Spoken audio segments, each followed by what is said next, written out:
¿Qué os voy a contar? La tensión entre Estados Unidos y China se ha disparado en los últimos meses. ¿Y sabéis qué fue una de las primeras cosas que hizo el gobierno de Xi Jinping para responder? Pues ni más ni menos que esto. 7 de abril. China restringe acceso a tierras raras a Estados Unidos. Una dura respuesta a los aranceles de Trump. Aquí, en Si lo hubiera sabido, ya os hemos hablado de este tema. China tiene un control gigantesco sobre los minerales críticos de los que depende tanto la transición energética como sobre todo la propia evolución tecnológica, lo que por supuesto está haciendo que la tensión entre las grandes potencias se dispare. Trump ordena una investigación sobre las importaciones de minerales críticos para frenar la dependencia de China. Por eso la pregunta es, ¿hasta dónde llega el dominio chino? ¿Y qué planes tiene Occidente para superar esta dependencia? Y como estamos en Si lo hubiera sabido, también nos hemos hecho otra pregunta. ¿Cómo podemos beneficiarnos de toda esta situación? Pues amigos, amigas, eso es exactamente lo que vamos a ver. ¡Arranquemos!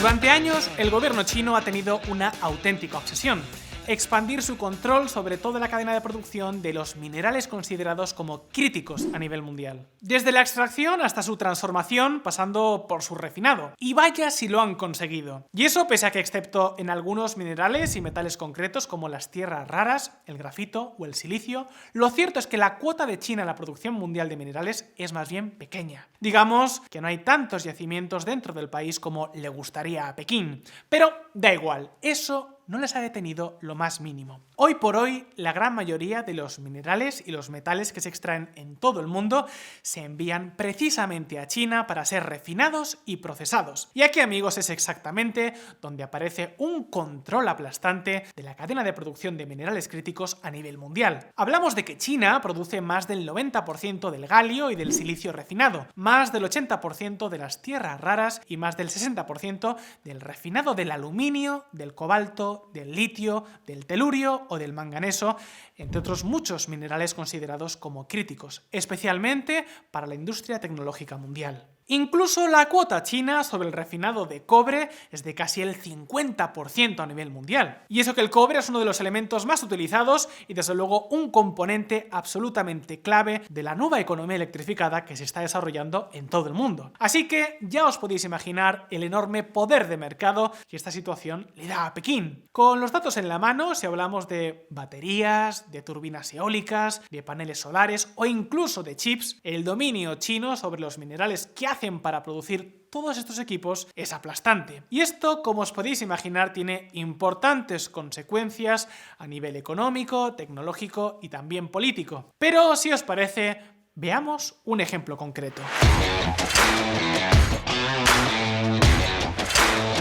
Fijaos, hace no mucho tiempo hubo cierta polémica en Suecia por el creciente peso que algunas empresas propiedad del gobierno chino están empezando a tener sobre el sistema eléctrico del país. Concretamente se desató la polémica porque estas empresas se habían hecho con más del 10% de la capacidad eólica de Suecia. Pues bien, el caso es que se hizo un estudio. ¿Y sabéis lo que encontraron los suecos? Que eso era lo de menos. Y es que veréis, aunque menos del 1% de los molinos han sido fabricados en China, la dependencia que toda la cadena de producción de este sector tiene hacia este país es gigantesca. Los proveedores de estos equipos en Suecia dependen masivamente de la fabricación china, lo cual no resulta extraño. A nivel mundial, China suministra entre el 70 y el 80% de muchos de los componentes clave para fabricar los aerogeneradores. Hablamos de componentes como las cajas de engranajes, los convertidores o los propios generadores. Son un tipo de equipos que suelen consumir muchos minerales críticos, lo que hace que tampoco sea una casualidad que la industria china se haya hecho con una cuota de mercado aplastante en todo el mundo. ¿Veis por dónde van los tiros? Pues eso no es todo. ¿Recordáis que hace un momento hemos dicho que, salvo algún caso concreto, la cuota de producción, de extracción de minerales de China es relativamente modesta? Pues ojo, porque eso es algo que han querido cambiar a golpe de talonario. En los últimos años, las empresas del gigante asiático se han lanzado como locas a comprar yacimientos minerales a lo largo y ancho de todo el mundo. Las compañías chinas, con el apoyo y las directrices del gobierno, han hecho gigantescas inversiones para intentar hacerse con el control de la producción de bauxita de Guinea, la producción de cobalto en la República Democrática del Congo, la de platino en Sudáfrica o la de manganeso en Gabón. Y estos son tan solo 4 ejemplos de muchos más que podríamos analizar.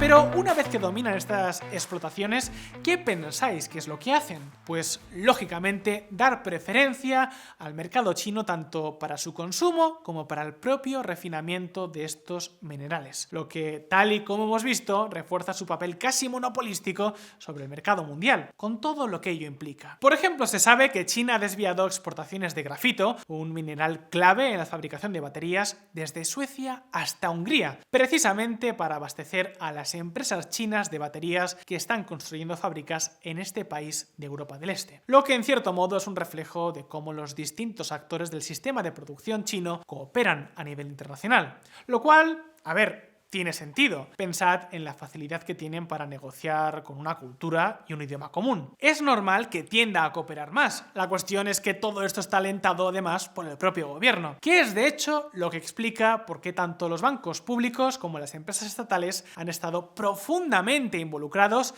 en la estrategia de dominar el mercado mundial de minerales críticos. Digamos que este objetivo ha sido visto por el gobierno chino como una forma de crear una ventaja competitiva para la industria y al mismo tiempo también conseguir una ventaja geopolítica. Pero amigos, lo veremos más tarde. La cuestión es que de vez en cuando surge un problema. Hay algunos países que llegan a un punto en el que dicen: oye, no nos gusta eso de que los chinos saquéis nuestros minerales y os llevéis todo el proceso industrial a vuestro país. Este ha sido el caso, por ejemplo, de Indonesia. Indonesia, el mayor archipiélago del mundo, es también la mayor potencia mundial en níquel, un metal que es crucial para la producción de acero inoxidable y para la fabricación de las baterías de los coches eléctricos. Pues bien, Indonesia, que produce la mitad de todo el níquel a nivel mundial, tomó una decisión en 2020: empezar a restringir la exportación de este metal sin procesar.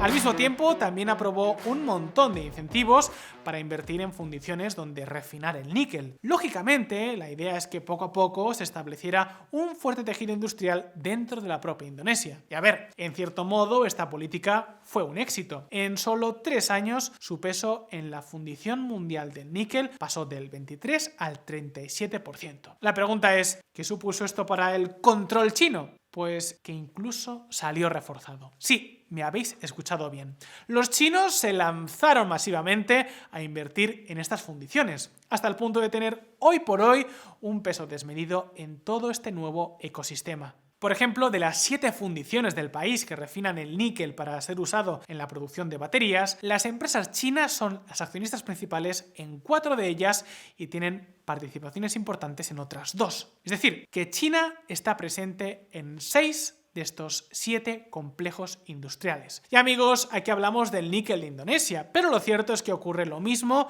con otros muchos minerales y países. ¿Queréis otro ejemplo muy claro? Pues ahí tenemos, sin ir más lejos, el de América Latina, una región que produce aproximadamente el 40% del cobre y el 35% del litio de todo el mundo. Pues bien, ¿sabéis quiénes están invirtiendo en ello como si no hubiera mañana? Exacto, las empresas chinas. Lo hacen invirtiendo directamente en nuevas explotaciones o cerrando contratos de suministro a muy largo plazo con las minas existentes. De hecho, todo esto que estamos viendo es exactamente lo que está detrás de las noticias que en los últimos tiempos hemos escuchado sobre Groenlandia o sobre la explotación de minerales en Ucrania. Y es que en Occidente se está empezando a pensar que esta situación no solo supone una debilidad competitiva, sino también hasta cierto punto un auténtico peligro. ¿Por qué?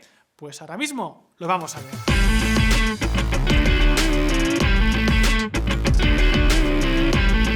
Amigos, que China controle la producción mundial de minerales críticos tiene consecuencias. No solo favorece potencialmente a las empresas industriales chinas, sino que además le da a Pekín una enorme influencia. Por ejemplo, ¿recordáis lo que veíamos al principio de este vídeo sobre lo que hizo China cuando Donald Trump desató su última guerra comercial? 7 de abril. China restringe acceso a tierras raras a Estados Unidos. Una dura respuesta a los aranceles de Trump. Pues ojo, porque no es la primera vez que China toma una medida como esta. En 2010 este país tuvo un choque político con Japón a raíz de un incidente marítimo cerca de las islas Senkaku, un enclave que es reclamado por los dos países. Pues bien, como consecuencia del choque entre un pesquero chino y un barco de los guardacostas japoneses, China cortó de repente el suministro de tierras raras a la economía nipona, lo que por supuesto creó un problema enorme en Japón, especialmente para su sector automovilístico. Y aunque la cosa se solucionó relativamente pronto, las empresas japonesas tuvieron que lanzarse al mercado mundial como locas hasta el punto de tener que pagar 10 veces más para conseguir el suministro que China les había cortado repentinamente. Pues bien, ahora Pekín parece querer hacer lo mismo con Estados Unidos, utilizar su enorme dominio sobre la cadena de producción de minerales críticos para establecer represalias. Es una forma de represalia en la que el gobierno chino puede decir, ok, no subiremos más los aranceles, pero le haremos daño a los Estados Unidos, y conseguiremos que sus empresas le supliquen al gobierno que cambie la política comercial. Y no solo eso, es que además hay muchas acusaciones que apuntan a que las empresas chinas siguen estrategias poco amistosas para limitar la competencia. Digamos que su posición monopolista les hace jugar con los precios para tumbar grandes proyectos cuando estos empiezan a tomar forma. Porque claro, lógicamente, como os podéis imaginar, para construir minas grandes y fundiciones, hace falta mucho tiempo y también inversiones multimillonarias. Pues bien, justo cuando un proyecto parece que puede salir adelante, los chinos inundan el mercado con más oferta para bajar los precios, lo que, según muchos críticos, ha hecho que la competencia no crezca, reforzando aún más el control de Pekín sobre toda la cadena de producción mundial. Pues bien, sea o no así, lo cierto es que muchos gobiernos han empezado a tomar medidas. El primero de ellos, por supuesto, fue Japón. ¿Qué hicieron los japoneses? Pues básicamente poner una enorme cantidad de dinero para reducir su dependencia. ¿Cómo? Mediante 4 vías concretas. Primero, están financiando el desarrollo de tecnologías que sean menos dependientes de China. Segundo, están buscando promover el reciclado para recuperar tierras raras y otros minerales críticos. Tercero, están financiando nuevas explotaciones a lo largo y ancho del mundo. Y cuarto, han creado una reserva de minerales críticos por si se produce una interrupción repentina del suministro. Pero desde luego, no han sido los únicos. En los últimos años, prácticamente todas las grandes economías del mundo se han puesto serias con este tema. En 2022, la Ley para la Reducción de la Inflación de Estados Unidos estableció vías para apoyar la inversión en minería alternativa a China. En ese mismo año también se creó la Asociación para la Seguridad de los Minerales, un club formado por Estados Unidos, Canadá, Australia, la Unión Europea, Reino Unido, Corea del Sur y Japón para promover una cadena de abastecimiento plena sin interferencia china.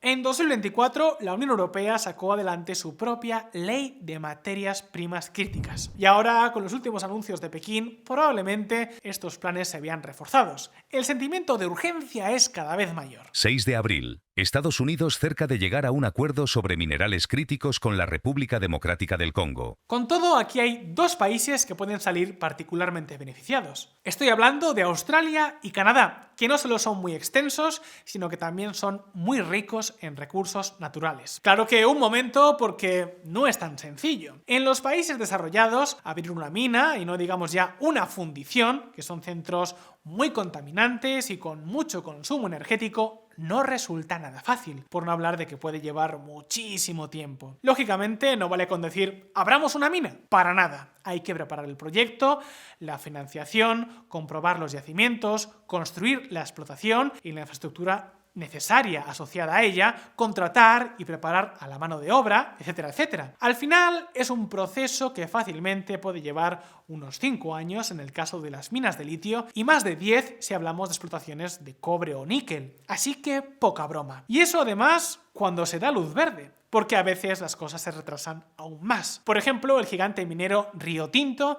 tiene un plan millonario para abrir una mina de litio en Serbia. ¿Y cuál es el problema? Que este proyecto ha desatado muchas protestas públicas, lo que está haciendo que avance mucho más despacio de lo que se esperaba. Así que lo dicho, no resulta tan fácil. Ojo, un apunte importante. Que China sea el mayor operador de minerales críticos es algo completamente normal. Al fin y al cabo hablamos de la mayor potencia industrial del mundo, así que es un gran devorador de materias primas. Sin embargo, la cuestión es que ha llegado a un punto en el que a ojos de Washington, Londres, Tokio y Bruselas, su dominio es demasiado grande. Así que en los próximos años seguramente veamos muchas más inversiones para generar cadenas de producción alternativas que sean capaces de romper con esta posición de monopolio que de facto tienen las compañías chinas.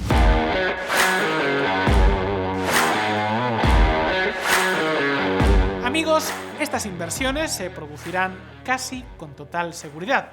Y dado que estamos en Si lo hubiera sabido, la pregunta que nos falta por responder es: ¿cómo podemos beneficiarnos de este proceso? Pues de varias formas posibles. Primero, muchas empresas de países como Australia, Canadá y también América Latina se van a ver beneficiadas. Incluso es probable que se subvencione la compra de minerales que no pasen por China o que se desincentive la compra de producción a este país con aranceles. Donald Trump amenaza con imponer aranceles a los minerales críticos. Segundo, si se incrementan las inversiones esperadas, las empresas especializadas en fabricar maquinaria en el sector minero pueden empezar a recibir buenas noticias. Donald Trump invoca poderes en tiempos de guerra para aumentar la producción de minerales de Estados Unidos. Y tercero, las empresas que apuesten por el reciclado de minerales, por tecnologías sustitutivas o por el desarrollo de nuevas fundiciones también pueden tener un desempeño particularmente bueno. Ojo con esto, es posible que todas estas empresas tengan un fuerte viento de cola. Y es que, como siempre os decimos, lo que supone una amenaza puede terminar convirtiéndose en una oportunidad. Así que ya sabéis lo que os comentamos siempre. Si queréis aprovechar muchas oportunidades o esquivar los riesgos de los que os hablamos en este canal, no dudéis en consultar a expertos. En Mutuactivos estarán encantados de atenderos y echaros una mano para que podáis cuidar de vuestros ahorros de la mejor forma posible. Amigos, esto está ocurriendo y por eso aquí en Si lo hubiera sabido os hemos querido contar todos los detalles precisamente para que estas cosas no te pillen desprevenido. Pero ahora la pregunta es: ¿hasta dónde crees que llegará este choque? ¿Conseguirán los Estados Unidos, la Unión Europea y el resto de grandes economías superar la dependencia que tienen de China? Déjanos como siempre tus opiniones en los comentarios y si este vídeo os ha resultado interesante, no olvidéis darle al botón de like y suscribiros a este canal. Si lo hubiera sabido, si aún no lo habéis hecho. Como siempre, muchas gracias por estar ahí. Un saludo y hasta la próxima.